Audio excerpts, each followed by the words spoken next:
This is MuggleCast, the Harry Potter podcast discussing everything about J.K. Rowling's Wizarding World. Welcome to MuggleCast episode 330. I'm Andrew. I'm Eric. I'm Micah. And we have one of our patron Slug Club members joining us this week, Justin Sharky. The shark, as his email said. Welcome to the show, Justin. Thanks, guys. Thanks for having me on. This must be a busy week for you, though. Shark Week. Oh, Shark Week. I don't want. Actually, Justin told me that his wife bought him a USB microphone in preparation for this. What? Isn't that nice? Cool wife. I think you chose wisely, dude. Yeah. Yeah, I did. Anyway, it's good to have you on here. Let's start and get your fandom ID so we can learn a little bit about you. What's your Hogwarts house? Gryffindor. Your Ilvermorny Nice. house? Thunderbird. Or are these all Pottermore selected, or are these... Yeah, Pottermore selected. Okay. What's your favorite Harry Potter character? Hermione. Aww. Oh. Is your wife jealous of that? No. I just had a daughter, so it. Aww. I've just always liked all the trio, and once I had my daughter, I moved that way a little more. Yeah. Did you Good role name? model. Oh, did you name your daughter after a Potter character? Oh no, her name's Allison. Okay. Oh, well, that's a really nice name. That's also kind of related to Harry Potter because Fantastic Beasts, Queenie, Alison Sudol. If you ever meet Alison Sudol, you should just say, "Hey, we named our daughter after you." Yeah. She'll be like, ha ha ha, creep. I'm sure she'd be touched. What's your favorite what is your Patronus? It's a Marsh Harrier. It's just some bird. It didn't really have any information. Oh, okay. I will Thanks. say, people who are struggling with their Patronus assignments on Pottermore, if you honestly, I'm blown away by the level of detail available on a Wikipedia search. I would encourage anybody to just look that up. I was helping people. There was a therapy corner the other day on the MuggleCast patron Facebook group, which is a brand new thing. But I was, just through talking it up and giving a quick search, it revealed a lot of interesting characteristics about people who have rabbits and there's 50 breeds of horse that you can get. Mm-hmm. And it's each one is slightly different. So I would say, if you look into it a little bit more, you might be more impressed than just the name on Pottermore. We'll have to do that. Well, I'm and interested. didn't Pottermore promise that they were going to be sharing more information about all the different creatures? I think they did. I mean, Yeah. it depends on what your definition of promise is. All right. Well, anyway, what's your favorite Birdie Bot every flavor bean? I would have to go with pizza, I think, but I don't know how that would do in gel form. Might be Pizza? a little strange. Yeah. Oh, There's a okay. pizza about it. Huh? Yeah, that would be good. Less calories than a slice of pizza, so that's Yeah, helpful sure. in my opinion. You would think, you would expect. And finally, in honor of, we just passed the 10th anniversary of Deathly Hallows. Where were you for the Deathly Hallows midnight release? I was just me and my buddy went to our local Barnes & Noble, but we had downloaded the book since it leaked earlier, so we were already halfway through. So we just kind of popped in, got the books, came home, and finished it. Yeah, Is so you your were like buddy's Kevin. name Kevin Steck by any chance? I can confirm the leak was real. That's so. Oh. So when you say it leaked online, it wasn't an ebook. What, did somebody take a picture of every single page? Is that how it works? Yeah, I think so. Wow. See, I wouldn't do that, even if it were there would have to be significant financial gain in it for me to take a picture. Now it would be even easier on your phone or whatever. But of every single page, it's a 700-page book. Right. And then to organize them, because the phone's not going to number them automatically. It's Right. Awful. And back in Awful. 2007, you'd have to use some old school, either a really, I don't even think the iPhone was out Flip then. phone, I don't think right? it was. Huh? Yeah, Motorola Razr. Blackberry. Can you imagine?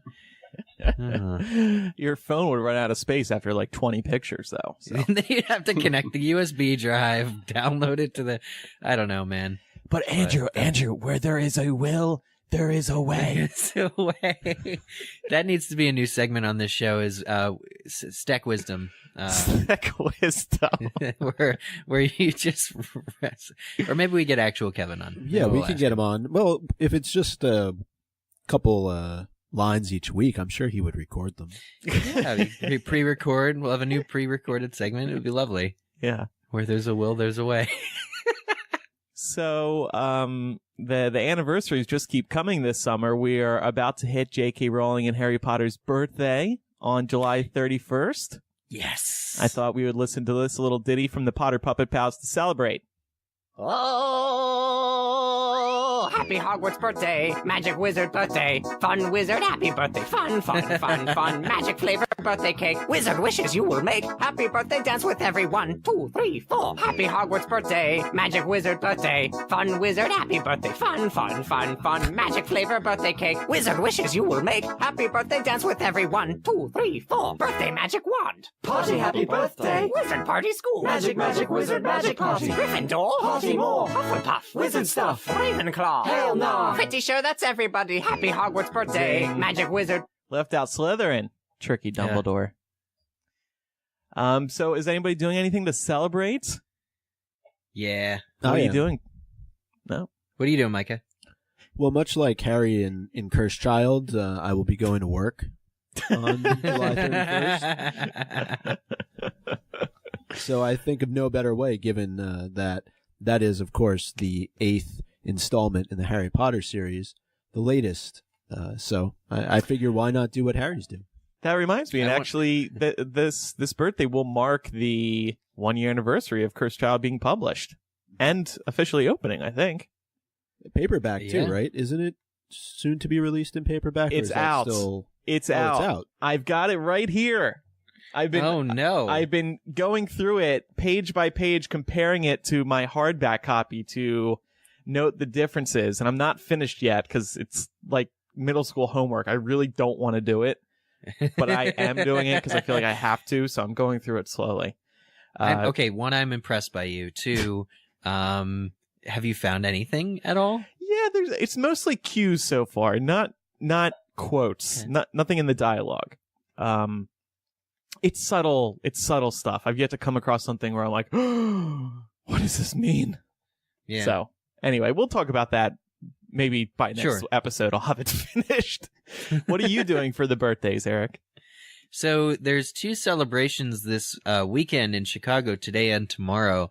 One is in Naperville, Illinois, and the other one is in Aurora on Sunday. And both events, they're both western suburbs of the city, and both times they're doing so it's just like an outdoor gathering where different businesses are pitching in and like transforming into Diagon Alley and, other sort of shops in the wizard world and celebrations. And today I'm going to be debuting a new cosplay. I had my friend Andrea at Twin Roses Designs has made yet another costume for me. Wait, don't And tell this us though. Don't tell us. Let us Oh, guess. okay. Let us guess. Yeah. All right. I bet. Well, you've always been a Gryffindor student. Like, you've always worn that cloak. That's been your thing. I don't think you've ever cosplayed. Well, maybe you have. I just forget. Oh, you never met Elvis Dumbledore. No, apparently not. Micah's met Elvis Dumbledore, so he knows. But I guess Dumbledore was a Gryffindor too. You're probably playing a Fantastic Beasts character. I bet you want to play the big guy. So I'm going to say Newt. You're playing Newt. That would probably be my next one. No, I've gone back in time. I don't want to. Well, not back in time, but I've kept it real, Chris Columbus-y, to give you a hint. Chris Columbus-y. Gilderoy Lockhart. Yes. Ah, that's very you. Well, Thank you? Question mark? Eric, Question though, mark? I think you have a bit of an identity crisis, to be honest with you, because you are a Hufflepuff, yet you've cosplayed as Harry, you've cosplayed as Elvis Dumbledore, and now a Ravenclaw in Gilderoy Lockhart. So It's true. what gives? What gives? J.K. Rowling needs to invent a really good Hufflepuff character that I can get behind. Actually, she has Newt, but yeah, I'm saving that for when I can afford a real, actual blue coat of whatever that material is. It's like a $500, like the Noble Collection sells the coat. I don't know. But anyway, I want to do that costume right. In the meantime, it's Gilderoy Lockhart from the dueling club scene in the film, his dueling uniform. And I'm going to be outside of, this is today, so it will make no difference by the time people are hearing it. But today, outside the Two Bostons Pet Boutique in Naperville, I'm going to be sorting children into houses. Oh, that's fun. Good for you. And on J.K. Rowling / Harry Potter's birthday itself, I will announce this just in case this episode airs before then. I'm going to be performing in the Armando Diaz Theatrical Movement and Hootenanny at I.O. Chicago. What it is I'm going to be monologuing. I'm the guest monologist, telling stories from my life, aka MuggleCast, Harry Potter, MuggleNet, all that stuff, and inspiring improvisational scenes from some of Chicago's best improvisers.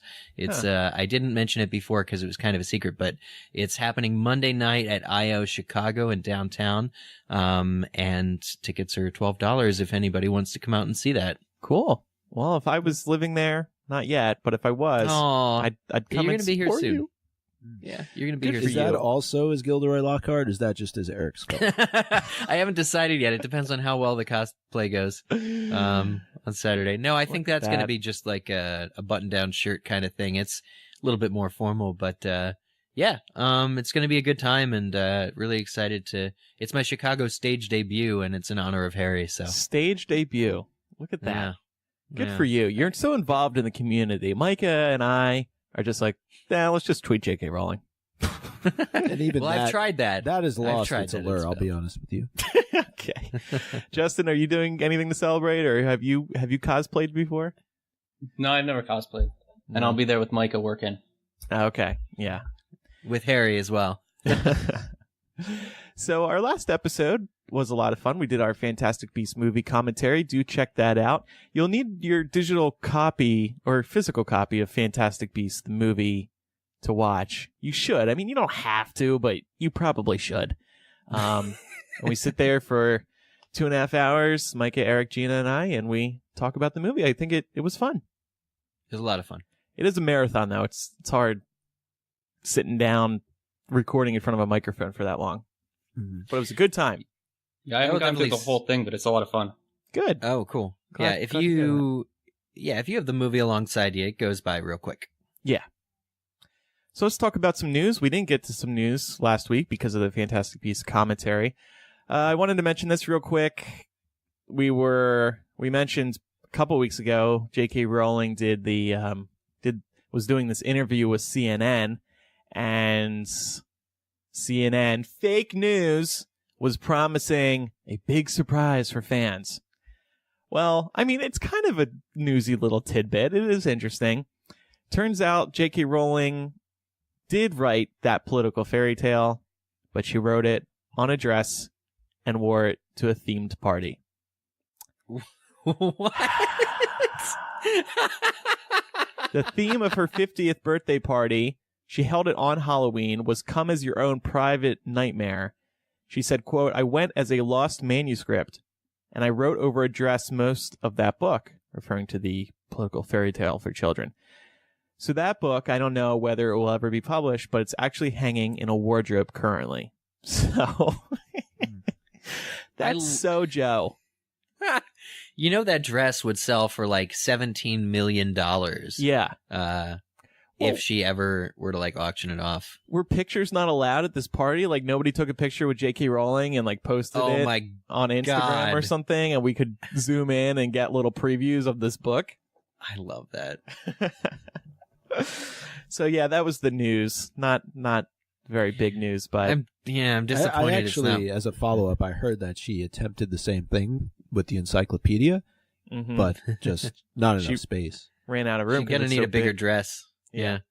I will say like it's super funny to see like somebody like J.K. Rowling upstage like Lady Gaga who do like crazy dresses and things for for music videos and shows, but like Rowling's dress and to go as a lost manuscript. At first I was like, man, J.K. Rowling cannot contain herself. She graffitis a bust, in a hotel to when she completes a book. Then she writes another story on a dress. She has no like sense of personal property or she just likes to scroll on things. Then I'm like, oh, she went as a lost manuscript. That's actually legitimately funny. Like, it's a great costume. It's super funny. Yeah. But by writing it out, she's unlost that manuscript. Mm-hmm. So it's kind of a self-fulfilling or unfulfilling prophecy there. With the 10th anniversary of Deathly Hallows happening, you may have expected maybe a tweet or something from J.K. Rowling, but we didn't get anything. didn't get anything. That's okay, though. That's a real shame, actually. On Hypable, I did write... We wrote a bunch of pieces commemorating the 10th anniversary, and I wrote something about the encyclopedia, because it's been 5 years since we last heard about it. That accidental... Well, I don't know, maybe not accidental, leak on her website where she had said that she had started working on it. Some of it would go to Pottermore, but she was working on an encyclopedia, and proceeds would go to charity. So I kind of recapped everything she has said over the past 10 years about the encyclopedia. And in her interview with PotterCast in 2007, she said, would it be okay if that's 10 years from now? Referring to when she would publish the encyclopedia, meaning this year. She said, listen, I absolutely intend to do it, but I can't pretend that I'm in a hurry right now. It's going to be a hell of a lot of work. But I've kept everything, and I know where things are, and yeah, at some point I will get myself together and do it. So that was a decade ago. Wouldn't it be funny if, to commemorate her birthday on Monday, she reveals that the Harry Potter Encyclopedia has already been published and is on store shelves under a different author name? That would be interesting, because somebody would figure that out, but how long would it take to figure that out? Well, probably like in an auto repair book or something. It's hidden under a different genre that Harry Potter fans would never look. Mm-hmm. Then in 2008, she did say that it would take her a few more years before she completed it. And you know what yeah. What I think it is, somebody pointed this out during, I think, during the commentary maybe, or one of our patrons wrote in. Anyway, it's this idea now that she couldn't release an encyclopedia even if she wanted to, because it would pre-spoil the upcoming films. Yeah. Just like the encyclopedia would never contain as much info on Dumbledore, who's still a major player in the new series, Newt, Tina, Queenie, Jacob, and Grindelwald, as we would want it to, because to do so would be to, spoil the film. So it would, I guess because Warner Brothers has committed to 4 more movies, we have at least another 8 to 10 years before every single beat of those character arcs are fleshed out in the detail that we would want to see them in an encyclopedia. We've spoken about that, though, because you can make that case, though, for whatever follows Fantastic Beasts as well. I'm assuming we're not leaving the Wizarding World once this story is complete with another couple of films. They're going to look to continue and find new characters that they can tell the story about, whether that's pre-Harry Potter, post-Harry Potter. So you can always make the case that the encyclopedia will never be 100% accurate, or it won't cover everything that it needs to, but it's something that we have definitely wanted for a long period of time. And I remember, Andrew, I don't know if this is in your article, but when she made an update to her website, it may not actually be the current version of her site, but one previous to this. There was something on there about the encyclopedia, and I remember posting an article about it on MuggleNet, and it was very quickly taken down thereafter. So that's what I was referring to when I introduced this news item. It was back in 2012, I think it was, and that's the last time we had heard about it. Because like Micah, you're saying, the media picked it up, and then they changed the statement, and she was like, I have no firm plans. Yeah, because at that time she was beholden to Sony and Pottermore to release any and all background info exclusively through there. We assume. But I make the argument in this article at the end that Pottermore is in a place now where it could coexist with an encyclopedia, because Pottermore has the quizzes, Pottermore has the BuzzFeed type articles. You can't do those types of things in an encyclopedia, so they could happily coexist. But in light of this news, I thought we'd play a little game here. I want Micah and Justin, we'll start with you. I'm going to give you each a minute to defend J.K. Rowling never releasing an encyclopedia. Okay? Okay. So go ahead, start whenever you're ready. All right. Well, I think we should start by pointing out that everyone is 100% happy and satisfied with Pottermore. It's the greatest resource of Harry Potter information that's ever been created. We don't need the encyclopedia anymore. Justin, your time's up. I'm sorry. I'm kidding. You have 40 more seconds. Go. All right. And then it kind of turns out in the end that there wasn't that much new information anyway. Yeah. And then, So you would you not be pleased by an encyclopedia? Would you be like, I don't need this because there's not new information? are we still playing devil's advocate or my actual opinion? No, devil's advocate. No, because Pottermore can be a living reference, so she can change things if she wants to. If she puts it down in a book and she changes it in the future, then everybody's just going to yell at her like they have. Uh-huh. All right. Time's up. That was hard to listen to just because that was hurtful. That was so many awesome. fans will not agree with you. No, I love the encyclopedia. Uh-huh. All right, Micah. I want to spend a minute All right. talking about why we shouldn't. Go ahead whenever you're ready.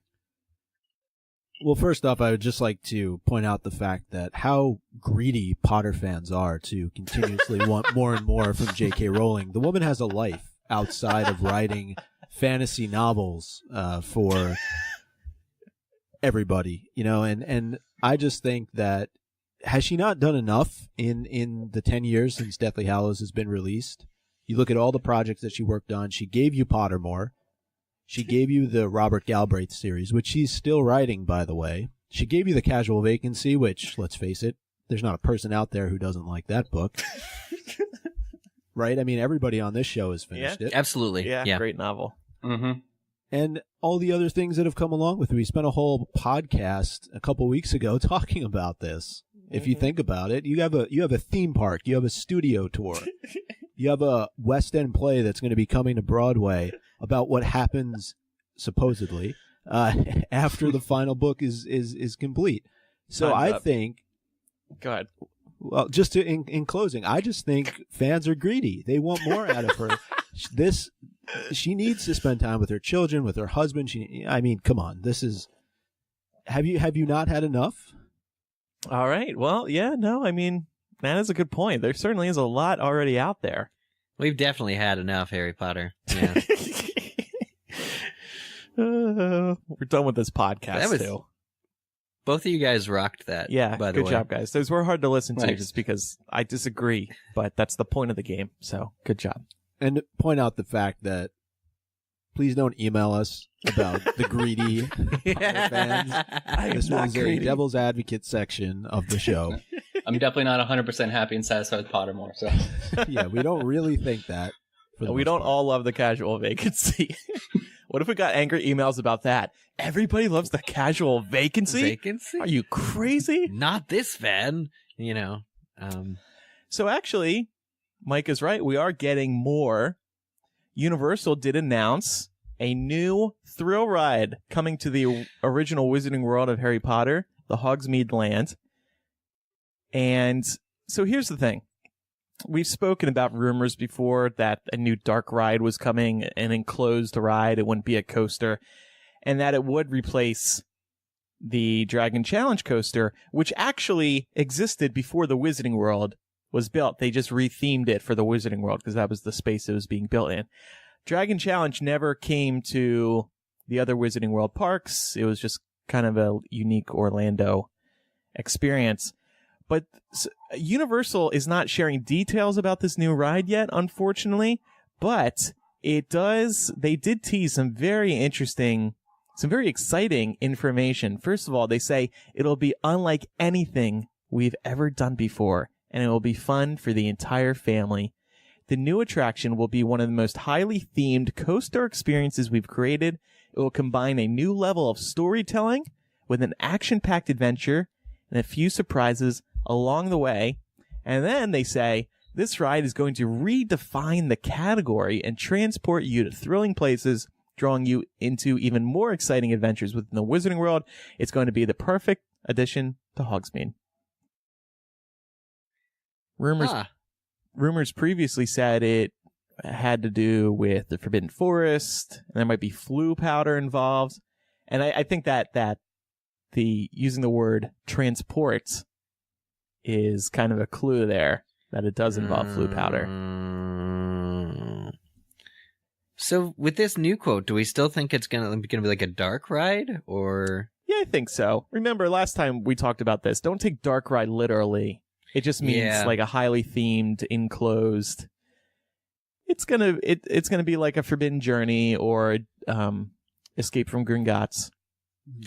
It's just somebody else pointed this out. One of our listeners on Facebook, but it's going to be difficult for them to get the trio back for the video screens. To do any kind of whatever this ride is. It likely won't include Dan, Rupert, and Emma. Right. But think about other actors are still interested in doing these types of things. Like Robbie Coltrane did. Well, he helped open Diagon Alley a couple years ago, and he filmed new stuff for the train, right? And the Fred and George Weasley actors, James and Oliver Phelps. So yeah. I mean, there's not. I was just gonna follow up on what you said about it being similar to Forbidden Journey and to Escape from Gringotts. You think they're completely moving out of doing any sort of coaster? Like a traditional experience type. Right. Of a I don't ride. think it'll be a traditional roller coaster. It'll be, you're moved around into different rooms. It's hard to say what it's going to be, but I think it will be enclosed. But the way they're hyping this up, it sounds like it could be a very cool... Like when Forbidden Journey opened, it was regarded as one of the best thrill rides ever created. Oh, yeah, very much. Giant arms. So maybe they're trying to top themselves again. I like the pressure that they seem to be feeling for innovation, and that's something going back 20 years in theme parks. With all the really cool Star Wars park announcements that have been made, the Avatar Land soft opened recently. They're constantly having to redefine and kind of cement themselves back up top. And I think that they won't miss this opportunity because the roller coaster did take up a lot of space in Hogsmeade. It did. To replace it with something that's going to truly be cool. The interesting thing, I mean, do we think that they're going to try and tie in either Fantastic Beasts as in a different era, with the theme and story of this ride, or do we think that if we go into the Forbidden Forest, or is it just going to be like a tour of beasts that live in the forest? Like, what do we like outside of the not in the 20s? It'll stay different from Newt's. I don't think it'll be themed around Newt or anything. It's an opportunity, and Christina Vorkos pointed this out on Twitter.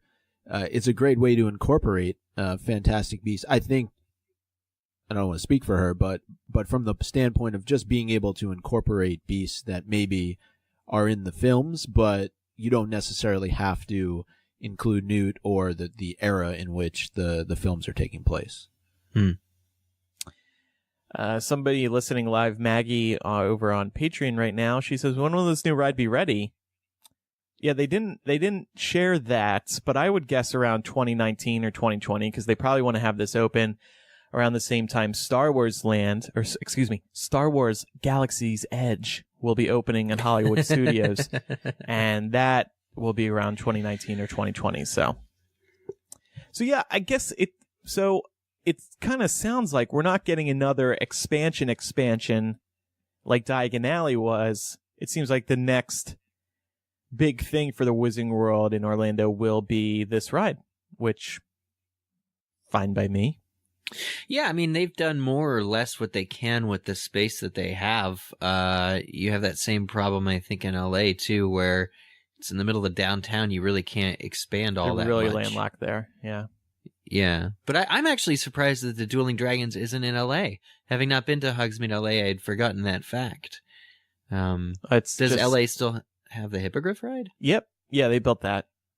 Okay. Yeah, but that Hippogriff ride, I mean, it's 30 seconds. That's my favorite ride in both parks, by the way. It is nice. It is nice. I do agree. It's just so short. It's literally 30 seconds. Oh, no. No, I'm not kidding. Go on Really? YouTube and watch the ride. And look at the clock. It's 30 seconds. Oh, man. And if you're waiting 45 minutes, an hour for that, Yeah. your first ride, okay, yeah, definitely worth it. But like, how many times do you want to ride a 30-second ride when you're waiting 45 minutes to do so? Oh, and by the way, I have some exciting news. Guess what? Universal Hollywood bumped up their parking prices again. It's now $25. Whoa.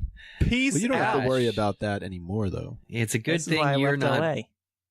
burdened with those parking increase choices. $25 for parking to go spend another $25 on butterbeer. No, thank And you. $160 to get in, right? So That's not What are that you gonna much do? in Hollywood, No. but still No. too much. That's too much, Bob. Mm. Little more news. I thought this was news. Some people were like, meh. There was a report about Justice League. They're doing a bunch of reshoots, and apparently it's costing like double what reshoots normally do. And in their report, Variety mentions it's been tough getting some of the actors back, but Ezra Miller, who plays the Flash in Justice League and also Credence in Fantastic Beasts, it hasn't been hard getting him back because WB currently has him for Fantastic Beasts 2. So they've been able to get him back and forth in between sets. Variety says that he has a growing role in the Fantastic Beasts series. I thought this was newsy because, like, okay, we've discussed here on the show that yes, he will be coming back for Fantastic Beasts 2, but he might actually have a bigger role than he did in the first movie.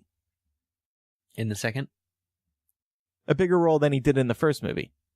Yeah, but a bigger role than he did in the first in the second, or eventually. Like they're saying growing Yeah, Yeah. but if he's filming now, that would mean that the second one. is the bigger role. See, Yeah. this is news. This is 100% news. Thank This is you. a big deal. Thank you.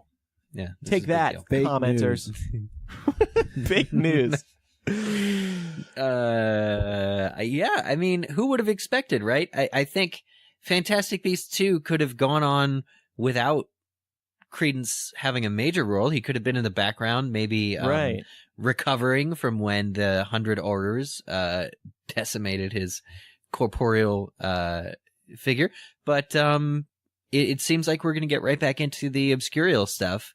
If he is in there and has an even bigger role, then it's almost a no-brainer what the main subject or topic of the film will even be.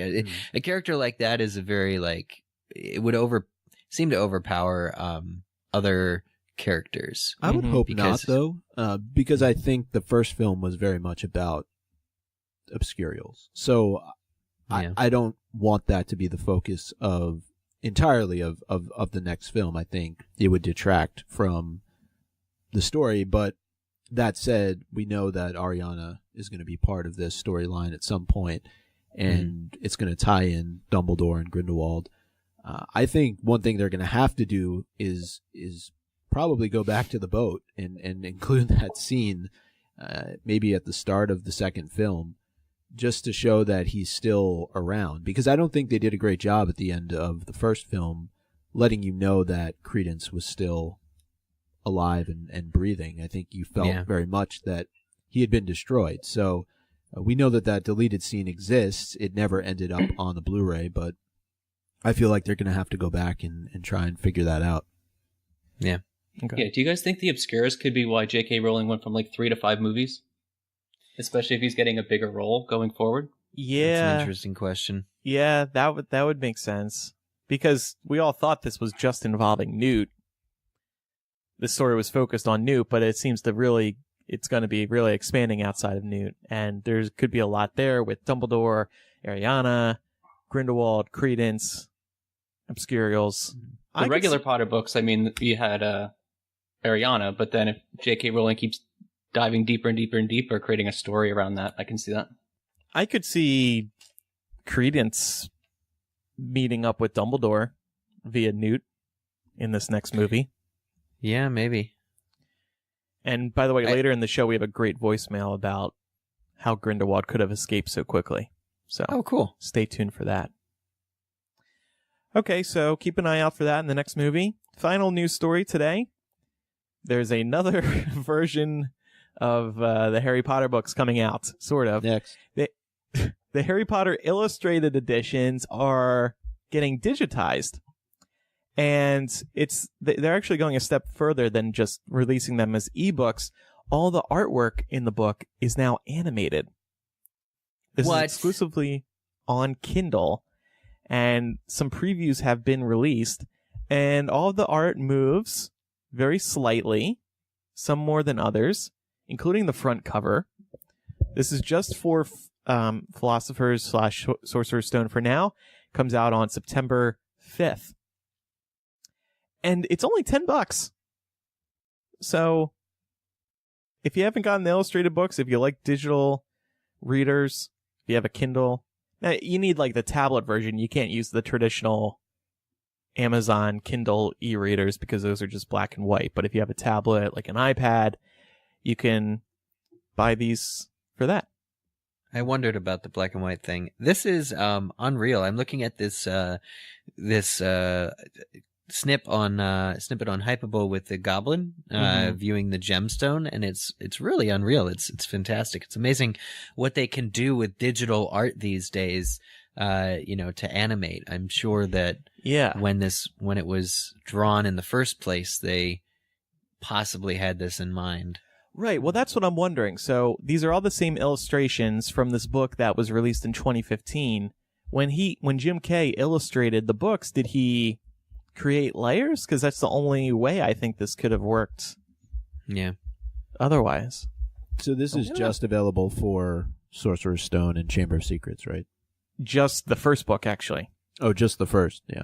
But I imagine... I think it's cool, though. I mean, I know we normally make fun of the fact that they're trying to make money yet again on another version of one of the books, but especially just given, if I know Justin just mentioned he just had a child. Is this something that you would look to? Is this a way you would look to potentially read to your daughter, or would you go more traditional with the books? Well, I've actually started reading her the first one. Oh, the first illustrated one. How old is she? But she's 6 months. Aww. So right now I'm getting more enjoyment than she is, but. And we didn't plan this, by the way. This was totally off the cuff. Yeah. But the $10 price point for the digital ones, I'll definitely buy them. Yeah. And come to think of it, I wonder if creating these illustrated editions now, releasing them now, was part of their thinking. Like, okay, the kids who grew up on Harry Potter, they're adults now, they're starting to have kids. Let's get these illustrated editions going, and then they can buy them, and not only will they enjoy them, but they can read them to their children, like Justin is with Allison. I know my cousin, she's a couple years older than me. She had a kid about a year ago or two, and when I posted about them on Facebook, she was like, "Oh, I am absolutely buying these and reading them to Logan." I think that could be one of their ideas with these. Yeah. And the animation, I imagine, would help keep kids' attention. Yeah. Kids should not be looking at screens as much as they do, but the animations, who can argue with that? So getting back to Micah, what was our Twitter question this week? We haven't done one of these in a few episodes. Yeah, so it was actually related to the news about the theme park expanding, and mention of the fact that Dragon Challenge is out. Forbidden Forest, supposedly, for at least for right now, is going to be in. And we got a couple of responses, some of them with some pretty good ideas. Emily, a sassy detective, if you want to follow her, that's a great Twitter handle, says, Dragon Challenge wasn't nearly as fun after they stopped letting the two rides duel. Hope it'll still be a roller coaster, not a, quote, dark ride. Amen, sassy detective. Yeah, they stopped letting them duel because what would happen is the tracks are kind of their opposite. They're mirrored. Mirror. Yeah. And then you would get to points where you get kind of close to the other coaster, and I think sometimes objects would fly off people and hit the other coaster. It just wasn't. It was a little dangerous. I think I have that right. Yeah, that sounds right. Irvin K at Dark Lord of Dance, another great Twitter handle, says, "Gonna miss the Dragon Challenge. I always went on the Fireball because the horntail was painted the wrong color." Stephanie at Your Rufus on Fire. These are great Twitter handles. If it's in the forest, one. No more spiders. We already have it in one ride. Don't make it two. My heart and anxiety can't deal with spiders more than once. Bless you, Stephanie, for saying what was on all of our minds. Mm-hmm. Kevin Entwistle. Sounds cool. Can't wait. Just include lots of beasts and keep it canon. Not sure about that, but Sarah Chapman, Dragon Challenge is the only ride in the park where there is never a wait. It'll be sad to see it go for a new popular ride. Yeah. Emily Rugburn, I really wonder who will be at the center of it. Hagrid, Newt, or these are both with question marks after them. Hagrid, Newt. It likely won't be the trio as they are too old to film any new footage. Eric, you mentioned that earlier. Yeah. And Lyndon says, I always thought Forbidden Forest would make sense for the next expansion plan. I wonder what the ride will be like. Forbidden Journey 2.0. I should have said this earlier. I hate roller coasters like Dragon Challenge. I'm just not good on them. I get nauseous very easily. I rode Dragon Challenge once, and I also rode the Hulk ride, the coaster. Oh, God. Mm-hmm. I have this problem where, and people, please don't email me telling me I have heart problems or something. I don't need that anxiety from you.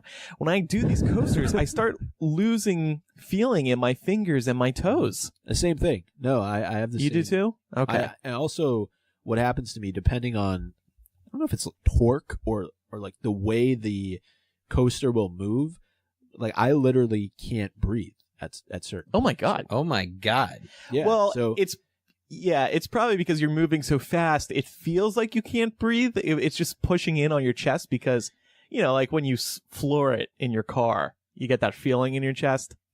Yeah. No, but Micah, you should have that checked out. I actually just had my physical earlier this week. So, but I prefer the Forbidden Journey Escape from Gringotts, not only from an actual ride standpoint, but I like, sorry, I'm going to use the word, the sort of immersive experience you get of being able to go through Hogwarts, being able to go through Gringotts, and there's just something about that. I know the lines can be long, but if you take the time and you look around and you see all the detail that was put into creating these places, I like the fact of just being inside of those two buildings. And if you do something like the Forbidden Forest, it'd be cool to just walk around. I don't think you need to even focus as much on the ride, but to be able to kind of go through something like that, I think would be really cool. And that's why I thought they did an amazing job with Diagon Alley. Yeah, it is fun to walk around. That announcement that Universal made, they did say it will be fun for the whole family, so I think it'll be pretty tame. Spiders for everyone. Well, I think that means it won't be as intense as Forbidden Journey, which I do find intense, to be honest with you. I don't like how it throws you around. I get a little nervous that, those points in that ride where it kind of almost throws you upside down. Like, yeah. I don't like riding it because I'm afraid it's going to break down when I'm like kind of upside down. And I would freak out if that happened. It does break down quite a bit. I know. From just, I haven't been to the park that many times, but I remember from the times I've been there, I've heard at least a handful of it breaking down. It broke down during one of the nights at one of the conventions. But going off of that, Escape from Gringotts, what really gets me is the dip. There's I forget what scene it is, but the cart almost turns over, it flips you forward where you're hanging, and I'm always afraid that the safety guard that they have in place is just going to open up, and everybody's just going to fall however far it is. It could be 5 feet to the floor for all I know, but yeah, it's deceptively. That's like the one coaster element of Escape from Gringotts, where you go down and around a little bit. Adam, who's listening live, says, happens to me too, regarding the chest stuff and losing feeling in your fingers. Blacking out actually happens on high G rides, says Adam. Wonderful. Oh, for me it's my head. I can't ride the Hulk or Dragon Challenge because my head gets bounced around on the in like the seat between the two cushions that are like around your shoulders, and I just get real dizzy and stuff. And it's a new development. I simply aged out of roller coasters, is what I told myself, because now it hurts. We're come off emails. In pain. You guys are a bunch of wimps. Well, you know what I would say to that listener? Go back to 2010, 7 years ago, when we first rode these rides when the theme park opened, and listen to our reviews of the rides. Oh, they're great rides. They're great rides. Our bodies just aren't cut out for them these days. It's Justin, so awful. Have you been to the parks? Yeah, I've been to the one in Universal. The Hogsmeade? Yeah. I mean, not in Universal, in California, sorry. Oh, okay. And, did you like it? Yeah, it was great being there, but the main ride broke down. I'm blanking on the name. You guys just said it. Forbidden Journey. I was on it. Yeah, Forbidden Journey. It broke down while you were on it? Where were you in it? We were going around some bend. I think it's where it's like a little twirl down. I think it was, yeah. But you weren't like hanging upside down or anything? No, we were just in the air for a little while. It was only a couple minutes, but it still took away from the ride. So I guess they let you redo it without waiting? No. What? Yeah. They just pass us along out. So, okay, but when the ride continued, was it like all normal? Oh, yeah. Okay. Yeah, we got to finish the ride, but they didn't put us back on to do the whole thing. Did all the lights come on? Yeah. See, I would like that because I'd like to get a good look at those arms. Behind the scenes. Yeah. Yeah, I'm a theme park nerd, so I like stuff like that. I would want to see the arm, because that was the code name, right? Project Strong Arm or something? Right, yeah. For the Strong Arm Disney. That was the thing, but also, yeah, those arms. How high were you actually in the air? Just like 15 feet. Oh, it wasn't that bad. Yeah, it's not the height thing. It's just for me, it's the parts where they really throw you around. If you go on YouTube, Forbidden Journey broken. Oh yeah, one of the autocompletes is Forbidden Journey lights on, and there's video you can see the inside of the park or the ride. It's might be interested to see that. Thanks everybody who submitted those responses to twitter.com/MuggleCast. So for the rest of the show here, we have some mailbag stuff. Eric, you want to read the first one? Absolutely. So we got an email from Claire Schaub, who says, "Hi, MuggleCast. I just saw the Hypable article theorizing about how the wizarding Circus Arcanus could come into play in the next movie. This is actually something I've been thinking about, and I wanted to share some ideas.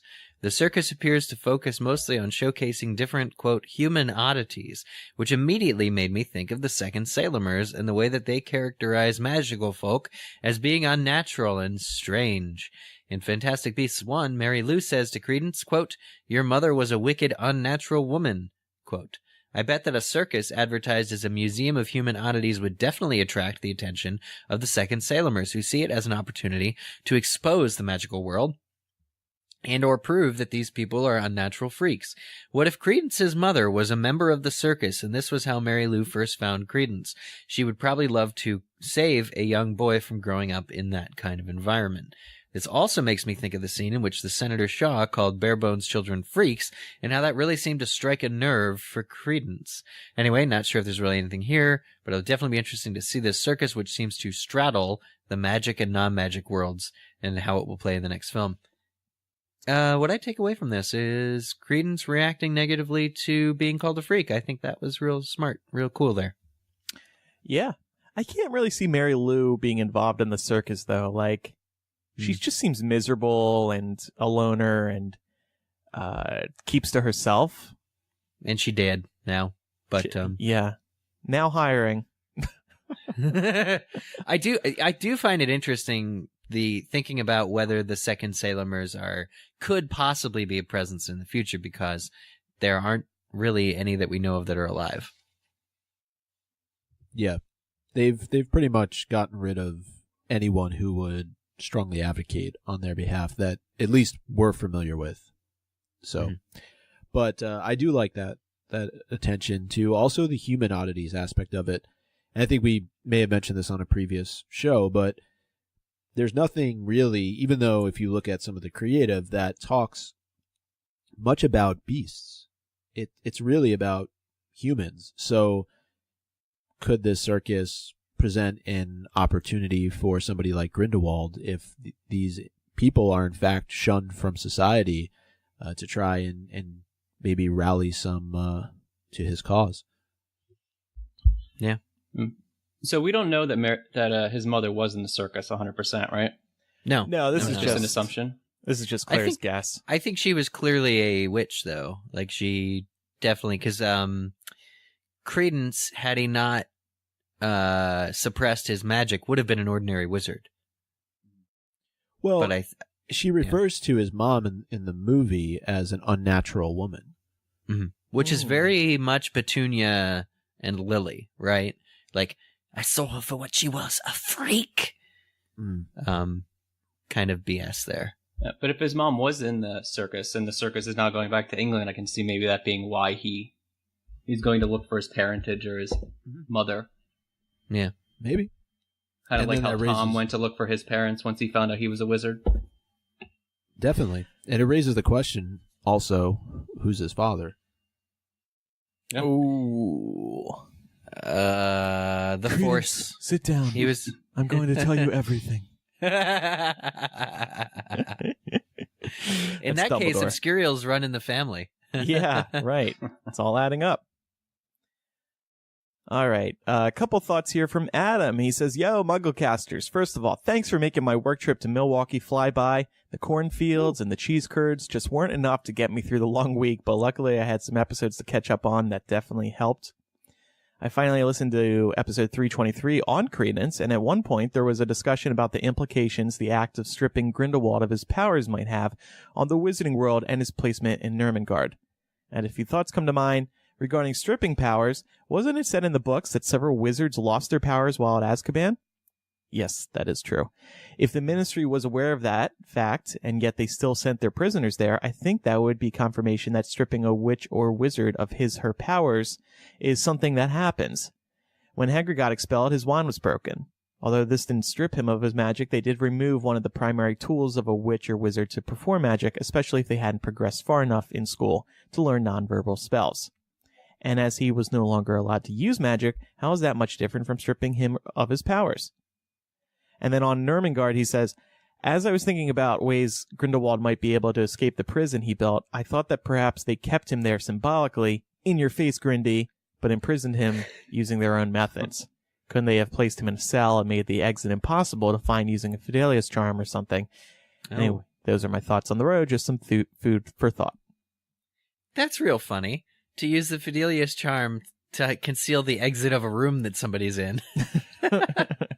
I just love that idea. That's going to be my new, that's the go-to thing. That's canon.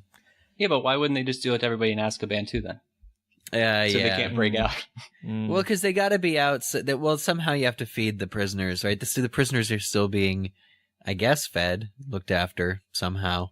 They still get exercise hour or something. I don't think they do in Azkaban. But the tie-in here to people losing their powers under extreme duress and through dementors, through what is essentially depression, reminds me of Tonks and her changing Patronus, wasn't it? These moments of deep emotional failure and depression where it has such a profound or different effect on your outward magic ability. Seems to be little breadcrumbs leading to something much bigger, such as the Obscurus in Fantastic Beasts. So I think that there's definitely a through line, which is real cool for this writer from Adam to submit. I think it's kind of cool. Micah, why don't you read the next email? We got a kid segment coming up. Yeah, so this is from Zoe, who says, first things first, I'm a major fan of you guys. I've been listening for 5 years, since I'm 11 and not a patron just yet. Mom won't let me. My first Potter moment happened at the age of 2.5, where me and my dad read the first book together. As a 2-year-old, I did not remember what happens. I read the first book at the age of 5, the same year my father left. I finished all the books that year, and little did I know that 200-page book could lead into a lifetime obsession. The books are my memories that me and my dad share. At the age of 6, I started listening to your show everywhere. Last night I was crying because my mom almost, thank God almost, did not let me listen to you. I can't fall asleep without it. I also have your faces all over my room. I want proof of that. I want to see that. Don't ask. Don't look for it, Taylor. You may not like what you find. You guys are my idols, and thank you for everything. You guys are my light in the darkest of times. I love you, and thank you, Zoe. Well, P.S. thank you, Zoe. Yeah, it's a very nice email that you sent.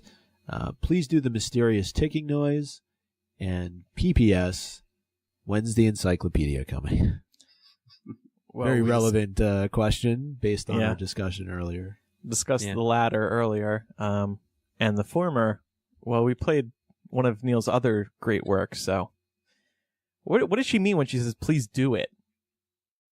Eric, you do it. You said this. You do this, Andrew. No, we didn't. We questioned whether or not we were going to perform the ticking noise, and then I think I started doing it, and you were like, "There, that's good enough." So Snape, we did it. Snape, Severus, Snape. That's the only part. Dumbledore. Oh, there you go. Of course.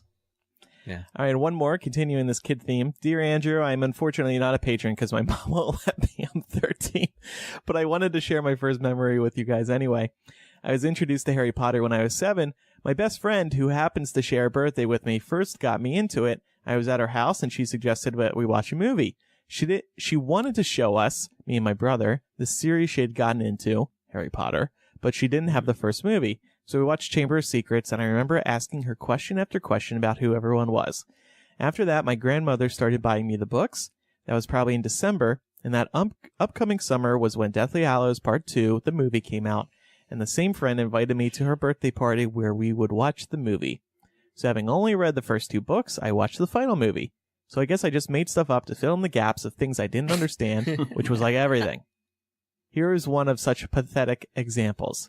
When Harry tells Albus Severus that he is named after 2 of the bravest men he knew, and one was Slytherin, stupid, now 8-year-old me apparently forgot that Snape's first name was Severus, so I had no clue who Severus was. So I decided that Albus Dumbledore must have been a Slytherin, and the reason Voldemort feared him was because he was the only Slytherin to ever defy me. I was such a stupid 8-year-old, says Caroline. Caroline, when we're younger, we all make mistakes. That's actually not a bad theory, though. I love it. Yeah. You know, Merlin was a Slytherin, so she's not far off. Mm-hmm. Caroline, you're 13 now. I'm over double your age. More mistakes will be made. Don't you worry. Yeah. This will not be the last. Okay, it's been a few weeks since we did some voicemails. So how about we get back to that? That's great. Here's our first one. Hi, MuggleCast. This is Jenny. I'm drunk, so do not play this message on the episode. But I just wanted you to know how much I care about you guys, how much you've meant to me in the past. Wow, I think I've been listening to you for like over 10 years now, and it's crazy. Actually, this message isn't so bad. You can play this on the show, but you probably won't. But I just want to tell you that you honestly mean the world to me. Life has been hard, and through it all, you guys are there. You're always there, and I can always check that, you know, podcasts and listen to it each on a weekly basis and just know that something is constant. If nothing is constant, you guys are constant. And that means the world to me. So, anyway, drunk Jenny message. But yeah, thank you guys for everything you do. Because I can't even explain to you how much it's meant to me. Have a great day, and I hope you're super duper happy. You all deserve to be so, so happy. Goodbye, and thank you for everything. Thank you, Jenny. That was very sweet. That was probably the nicest voicemail we've gotten. We have been, doing this for 12 years. She was right. It's a constant in all of our lives. And I only played that, by the way, because she gave permission halfway through the voicemail. Otherwise, I probably wouldn't. It started off a little shaky. Yeah. But ended up being very, very, very, very sweet. Here's another voicemail I referenced earlier in the episode. Hi, MuggleCast. My name's Brian. I haven't been listening for very long. Didn't really realize there was Harry Potter podcast, and much to my glee, I've discovered you guys. Anyway, I love the show. I just had a couple thoughts for you. I don't know if I'm the only one, but I'm drawing a really strong X-Men vibe from the storylines of Fantastic Beasts. Dumbledore and Grindelwald seem to me like Professor X and Magneto. I mean, it's like almost exactly. They start off together. They got the same train of thought. And at some point, Magneto gets really crazy about his thinking, just like Grindelwald, and the two split and start battling. So I'm drawing a lot of correlation between those two worlds. I don't know, maybe it's just me. A couple other thoughts too. It all just flew out of my head.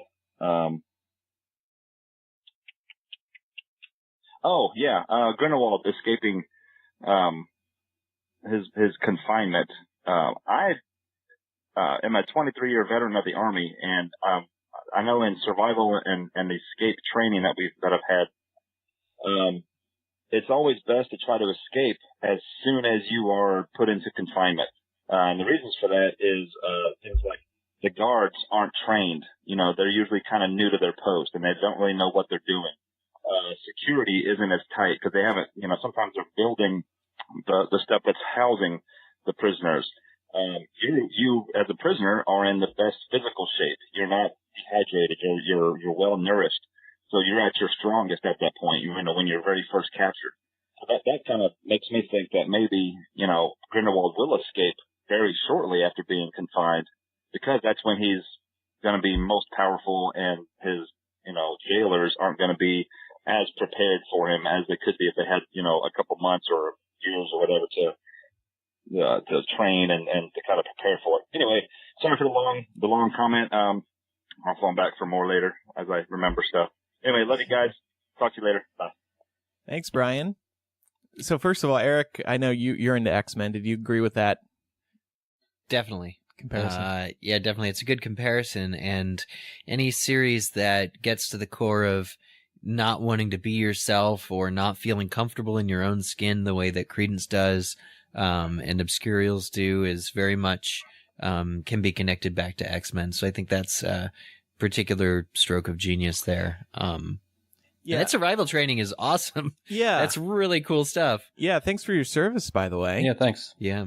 And I really liked his point about once you're in jail, as soon as you get in, you're in your best physical shape because you just got there. So that could be a good excuse for him getting out so quickly. Mm-hmm.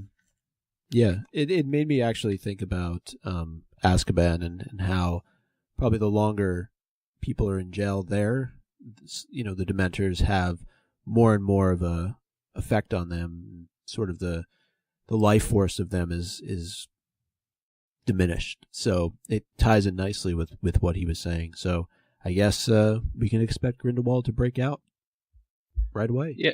One thing that confused me about Grindelwald was when Dumbledore was talking about getting sent to Azkaban, wasn't he just like, I could just break out? So why won't Grindelwald just break out right away? That's a good point. Are they both on the same level? Yeah. Yeah. All right. Next voicemail. Hi, MuggleCast. It's Jenny. The last time I left you a message, I was really, really drunk, so hopefully I didn't embarrass myself too much. But I wanted to call because I saw that they're releasing those 2 new books today, and I was just like, whoa. And I'm excited, but at the same time, I also feel like this could be Beetle the Bard Part 2. So I want to know how you feel about it, Andrew. Okay, have a great day. Bye-bye. So I thought it was funny to hear to hear sober Jenny. They are 2 different people. I wonder if she remembers her first voicemail. Well, yeah, because she called in about it. No, but I like what she said. So yes, it was announced that there are new Harry Potter books being published. The media kind of ran away with calling these new Harry Potter books. They sort of are. So there's this new exhibition opening up for the 20th anniversary at the British Library, and there's going to be some new stuff on display from J.K. Rowling, like her early notes about the development of the Harry Potter series.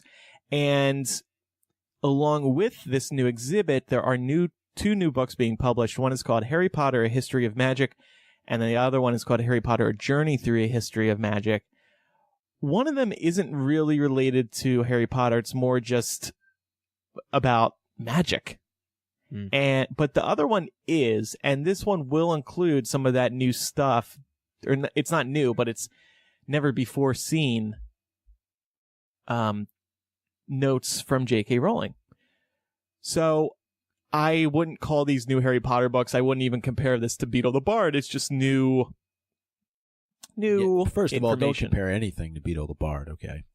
No, Let's that not go down pedestal, road again, Andrew. that singular pillar of greatness. Nobody should ever compare anything to Beetle the Bard. But this was drumming up a lot of fake news throughout. It was the last week or so, because a lot of outlets, and I saw you did a whole article on it, didn't you, Andrew? About how I called them out. It was great, just like going through, and they were billing it as 2 new Harry Potter books, and even my mom sent me an email because she doesn't know any different from if she hears that there's going to be 2 new Harry Potter books, and she brought it up to my attention too, and this is what happens: is that people buy into, just like they did with Cursed Child, this is the next Harry Potter book.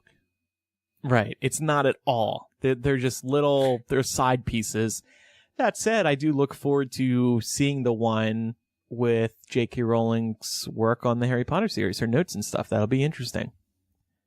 Yeah. I don't even know if they're going to be for sale over in America. They're only being published by Bloomsbury right now because this is like a part of the British Library exhibit. Oh, well, so we're going to have to get it. You and I can have a better experience with Amazon.co.uk if we try and purchase them than we did last time. Yeah, exactly. And we have one more voicemail. Hey, MuggleCast, this is Shell. I hadn't realized MuggleCast was back, so I have been binge listening. So I have a few comments.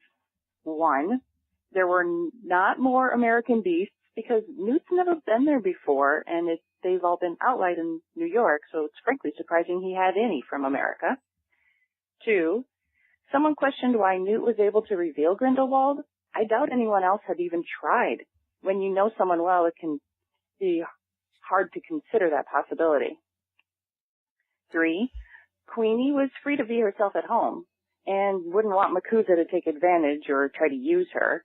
And frankly, they'd feel comfortable with her using her power there, so it's probably better they don't know, or she might not even be allowed there. And she doesn't need a career to feel her confidence. She's learned to be comfortable in her own skin. By the way, have you seen Alison Sudell's video, Happier? She's been in the wizarding world for years. 4, the 2 creepy guard ladies are going to set Grindelwald free. And 5, thank you, Micah. You very often end up saying when I'm at home, shouting at my device. Thanks, guys, for all of your work, and look forward to listening to your next podcast. Bye. I knew I was going to like this voicemail. I like it because she laid out all her points. I think she had it rehearsed and ready to go. Yeah, so good job, Shell. I think her name was Shell. Yeah, Shell. Yeah, she brought up a lot of interesting stuff there regarding No American Beasts. Yeah, Newt just hasn't had the time to discover them, right? Yeah, at least the film, and this is something that we couldn't have known then, but the film cleared up the fact that the Fantastic Beasts book, as we know it, was written just prior to the movie starting. So before Newt had been to America, and therefore there are much fewer, all those American Beasts aren't yet in those books because he hadn't met them yet. Mm-hmm. And Micah, want to make any other points for Shell to enjoy from you?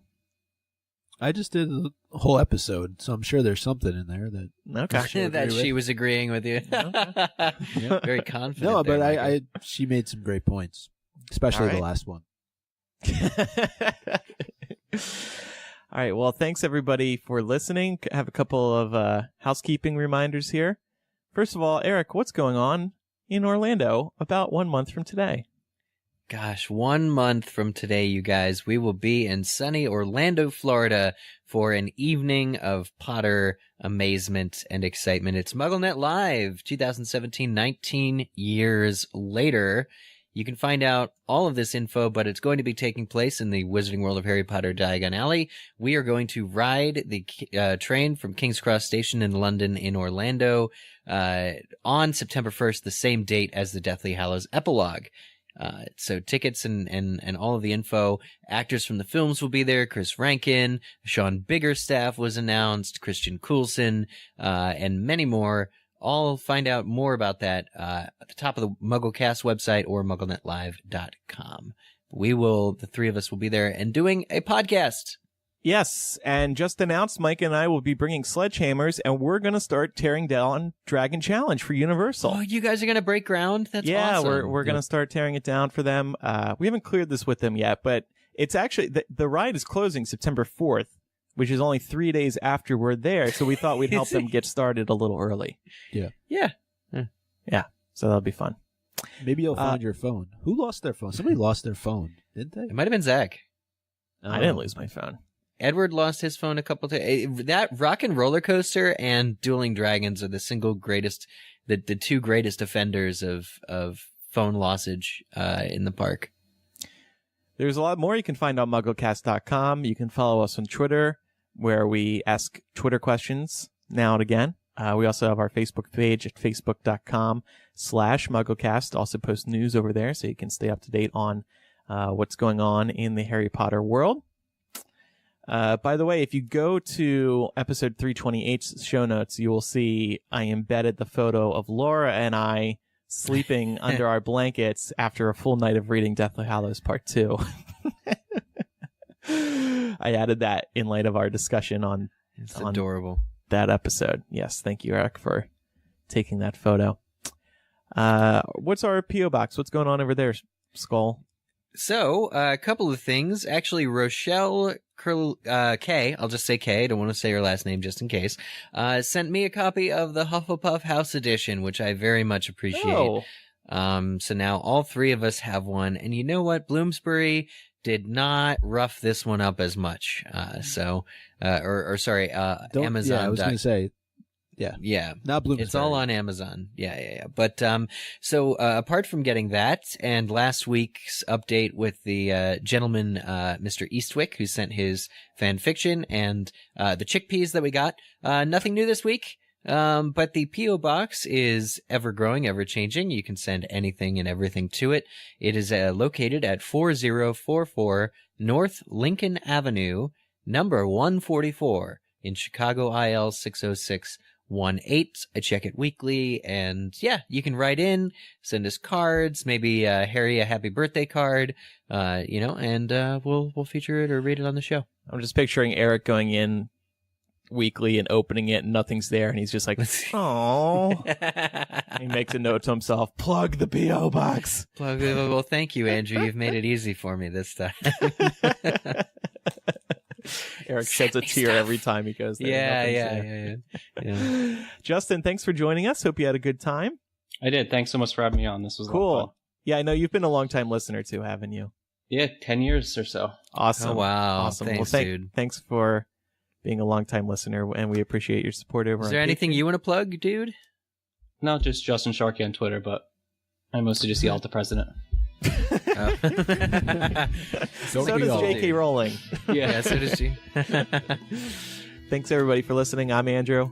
I'm Eric. I'm Micah. And I'm Justin. Bye, everybody. Bye-bye. Bye.